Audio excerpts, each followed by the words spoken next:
tot i que no se tractarà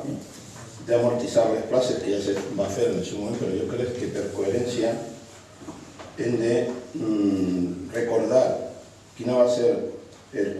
nostre posicionament en aquest ple, que lògicament va ser en contra. Quan estem parlant del ple quan s'ha aprovat el pressupost definitivament del 2012, que fou, com diu l'informe, o sigui, l'expedient del dia 27 de juliol del 2012, i lògicament nosaltres ja vam fer una sèrie de manifestacions per les quals estaven en contra d'aquesta proposta, i en general estem en contra de l'amortització de places, sobretot de places que considerem que són importants, però volien afegir alguna cosa més, algun argument més per estar en contra. I és que tant les dues places d'ajuda domiciliària que se van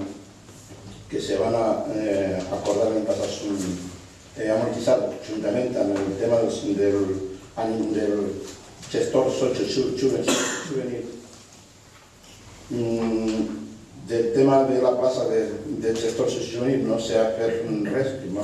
creiem que no hi ha ninguna persona treballant o almenys no tenim coneixement, considerem que hauria d'estar donat la importància del tema de la joventut, però en quant al tema de l'ajuda domiciliària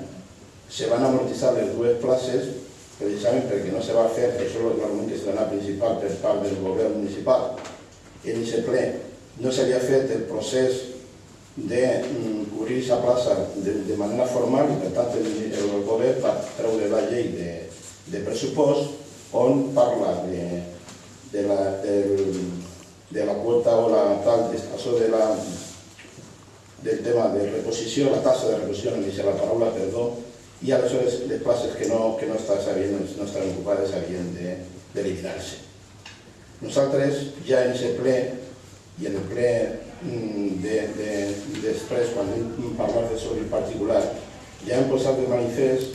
hem denunciat, hem fet la nostra crítica en quant al tema de l'ajuda domiciliària se continuen treballant per dues persones que estaven, però d'una manera en un contracte de serveis com a autònom.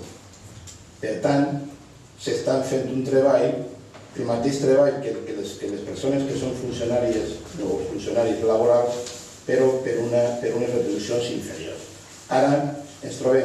que en el pressupost del 2013 se suprimís la plaça d'ADL,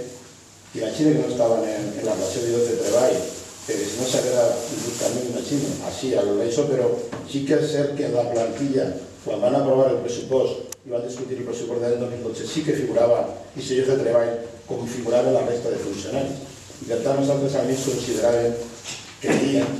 que sí que formava part de la plantilla municipal, la qual cosa formava o no part de la relació de llocs de treball. La gran cosa és que se va suprimir aquesta plaça, nosaltres ja vam donar la nostra opinió respecte d'això, i ara ens trobem que, segons el diari digital Volta Notícies, apareix una informació del dia, de no sé quin dia, perquè no tinc quasi la data, però de la setmana passada, o de fa 2 setmanes, que diu l'ADL visita empresas y comercios del municipio para ponerla como local, referirse a Follos. Y diu que la Agencia de Desarrollo Local,